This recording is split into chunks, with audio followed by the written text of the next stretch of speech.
యేసు రక్తమే జయం పరిచర్య. ప్రియ రక్షకుడైన యేసుక్రీస్తు నామమున ఈ ఉదయ కాలంలో మీ అందరికి శుభములు కలుగునుగాక. నీవు యెహోవాయందు ఆనందించెదవు, దేశము యొక్క ఉన్నత స్థలముల మీద నేను నిన్ను ఎక్కించెదను అని దేవుడు సెలవిస్తున్నారు. నా ప్రియ సహోదరి సహోదరులారా, పరలోక రాజ్యానికి సాదృశ్యమైన ఉన్నత స్థలమునకు నీవు చేరాలి అంటే ఈ లోకంలో పరలోక రాజ్యానికి ప్రతినిధి అయిన దేవుని సన్నిధికి నీవు ఎక్కువ ప్రాధాన్యతను ఇస్తూ ఆయన సన్నిధిలో గడుపుతూ నిందారహితుడివై నడుచుచు ఆయన సన్నిధి అనుభవం కలిగి ఉంటేనే నీవు ఆధ్యాత్మిక నూతనత్వాన్ని పొందుతావు.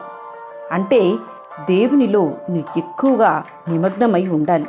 ఆయన ఆరాధిస్తూ ఆయన సన్నిధిలో నీ సమయాన్ని గడుపుతూ ఆయన స్తుతిస్తూ ఆయన మహిమపరుస్తూ ఆయనకు ప్రీతికరమైన జీవితాన్ని జీవిస్తూ పాపాన్ని విసర్జిస్తూ ఈ లోకములు జీవిస్తున్న సమయంలోనే నీవు పరలోకం కొరకు నిన్ను నీవు సిద్ధపరచుకుంటూ నశించిపోతున్న ఆత్మల కొరకు భారభరితమైన హృదయంతో నీవు వారి కొరకు ప్రాకులాడుతూ ప్రార్థిస్తూ నీ సమయాన్ని వృధా చేసుకోకుండా వారితో నీవు దేవుని కొరకు దేవుని ప్రేమను వారికి రుచి చూపిస్తూ వారిని నిత్య రాజ్యములోకి నడిపిస్తూ ఇలా నీవు అనేకమైన దేవునికి ప్రీతికరమైన కార్యములు చేసినట్లయితే, నీవు నీతిని అనుసరించి నడుచుకున్నట్లయితే దేవుడు నిన్ను తప్పక ఆశీర్వదిస్తారు.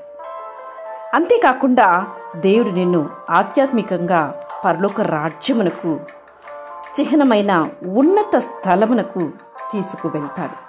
కనుక ఆ ఉన్నత స్థలాన్ని ప్రతిరోజు నీవు ఆస్వాదించు. ఈ భూమిలో ఉన్నప్పుడే ఆ స్థలాన్ని స్మరణకు తెచ్చుకో. యుగ యుగములు దేవునితో ఉండబోతున్నామే అని ఆ ఊహలో నీవు ఆయనతో గడుపు. మనమంతా యాత్రికులం, తాత్కాలికంగా ఈ భూమిలో ఉంటున్నామే తప్ప ఇది ఏది మనకు శాశ్వతం కాదు. మన లోకము పరలోక రాజ్యం మాత్రమే. అదే మనకు నిత్య రాజ్యము. ఆ నిత్య రాజ్యాన్ని స్వతంత్రించుకోవడానికి ఇప్పటి నుంచే ఈ భూమిలోనే నీవు సిద్ధపరచుకో. ఆమేన్. యేసు రక్తమే జయ పరిచర్యలో నీ సహోదరి. God bless you.